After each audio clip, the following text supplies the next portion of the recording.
Hey guys, it's Tony here. Today I want to talk to you guys about stocks and why they keep rising. Since 2009, stocks have been rising and they've been rising ever since in a practically straight trend line with, of course, a few dumps along the way. Of course, they're healthy, about 20 to 30 to 40% dumps, but after that we regained and we kept going up. Today I want to talk to you guys about why this is happening, why we are going up, because I never saw these huge rallies before, and why we are not dumping yet. Where and when are we going to dump? And is it even possible to calculate when are we going to dump? I want to talk to you guys about all that and more in this video, so let's get into it. So, stocks, they are rising. They started rising from 2009. The reason I'm talking about stocks is, of course, because I talked about Bitcoin. Everything dumped. First, I talked about Bitcoin. Then I talked about crypto. Then Ethereum with the crypto. And now stocks. Now, let's first look at what's happening right now. For hourly, this basically was the smallest dip it ever had. You can barely count this as a dip. This is the dip right over here. It might seem a lot, but compared to Bitcoin, who had like a 40% dump, this is only a 5% dump. That's a tiny dump, because literally, if we zoom out and we have all these other dumps that the stock market makes, you can calculate any one of them and they're going to be much bigger. Let's calculate this one right over here. This is a 6% dump, which is still small. Right over here, that's a 36% dump, which is the COVID, which is pretty big, but not big as big as Bitcoin, which dumped like 60% when it had the COVID dump. Then right over here, we had a 20% correction. Right over here, we had a 15 to 16% correction. I mean, they're pretty small or pretty big corrections, but this correction was basically nothing. But then there are stocks that had bigger corrections. But I'm saying everything corrected. After that, though, if we go back to a 4-hourly time frame, 1-hourly time frame, you can see that we actually regained everything and started going back up. So we're already almost back up the 5% that we lost, and we actually created a small gap. So technically we could have a small reversal, which, like I said already, is a healthy reversal. And of course, this 1-hour time frame, so it's pretty small. But what is this saying? This is saying we are not having a gigantic move down. We are not crashing. We are, in fact, staying within our trend and keep going up. But why is this? Well, in order to realize why this is, you have to first realize how money works. And basically, it goes with the U.S. Treasury, who has IOUs, that gives it to bankers, who gets money that traded in for more IOUs. But using that, then there's the Federal Reserves, who give IOUs to the bankers. This is all really complicated to explain without any sort of framework, and I don't have that much time. So there is a link that I watch with a video, really informative. Go down below and please watch that video. Really informative video. I think you should watch it. It explains everything about how the money works. Which, by the way, the author of the video is Mike Malone, and he does that video as part of the series of Hidden Secrets of Money. You should go check that out in your spare time too. Anyways, in that video, there will be the part that explains about banks and how they have this fractional loaning service, how they get you pay them $100, they take that $90 and they give out to people, which give out to more banks, which loan out $90 more. And so basically the only thing in the bank is the $10 left. And basically they duplicate the money, and so there's now $190 over here, because you deposited $100, they take your money and they give it to other people. They basically loan it out, and then you basically have only $10 in the bank, and they have these IOUs that they are promising to give you the money back. But what in reality happens is that there are now $190 in the market. $190. And then that goes on to the next people, and of course it duplicates and duplicates, and from these $100 you can get to up to like $1,000 or even $10,000 in just fractional banking reserves by taking somebody who gave money to the bank and loaning it out to other people. So they're basically duplicating money out of thin air. And what if all these loaners go backwards?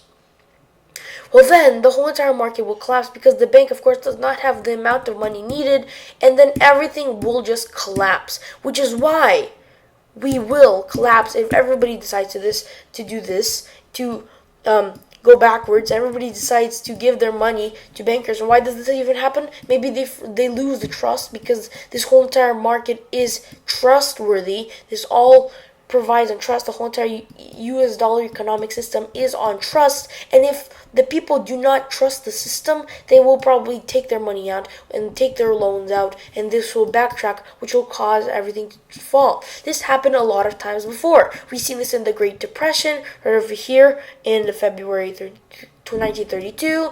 We've seen this in a bunch of other places, and then we've seen it in the dot-com bubble in 2008. But most importantly, everybody knows probably the Great Depression and how that happened. And the interesting thing is that this happens in cycles.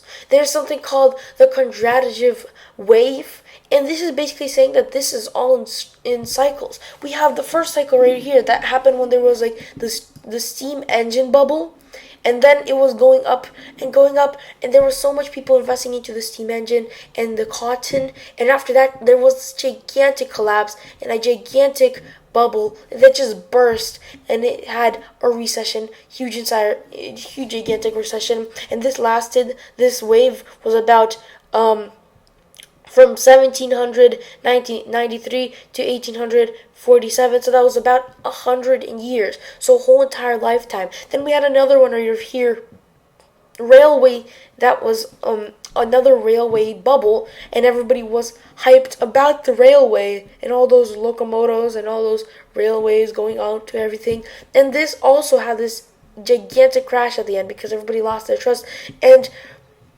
this also lasted about 100 years. Then we had the gigantic chemical and electrical engineering, which is also called the Great Depression, because everybody also decided to loan back the money to the bankers, and that resulted in the Great Depression. And after that, we also had this, and then we had the dot-com bubble, and maybe we could be seeing the same exact thing again.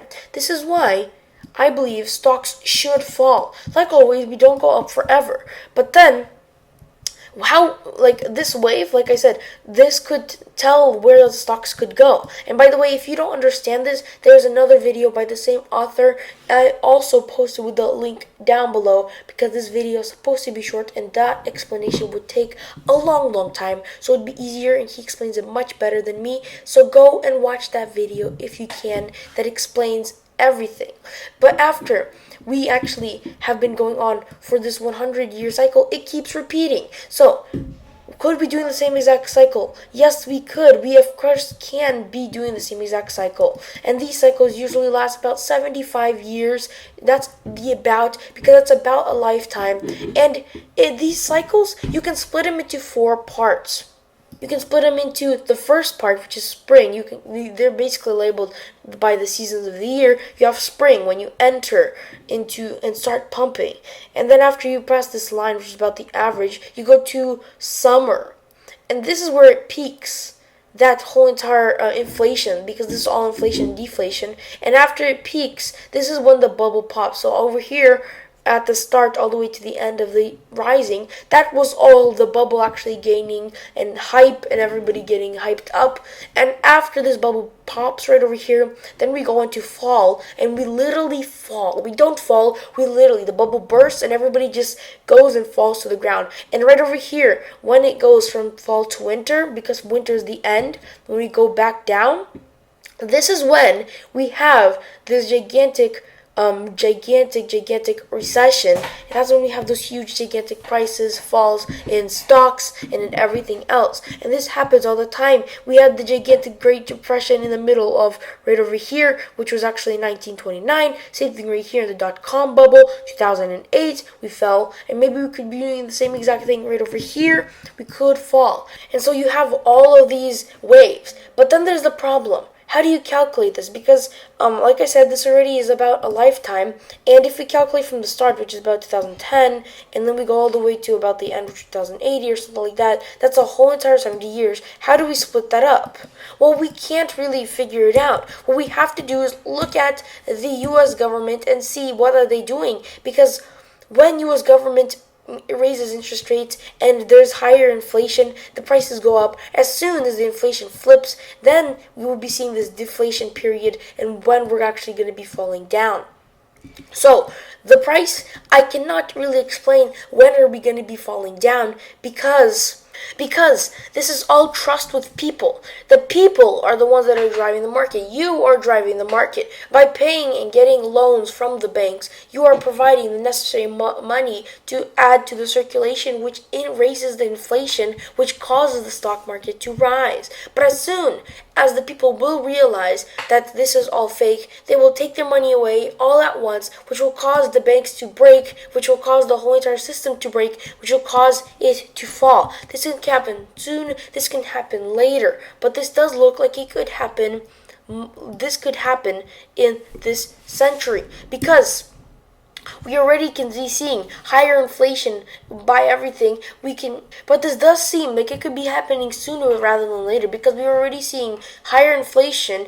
Everything is raising in prices. People are starting to be skeptical with the U.S. government, and what does that lead to? People losing the trust in the U.S. government, taking their loans out of the U.S. banks. The U.S. banks can't pay their money, and everything just falls, which is why the recessions happen.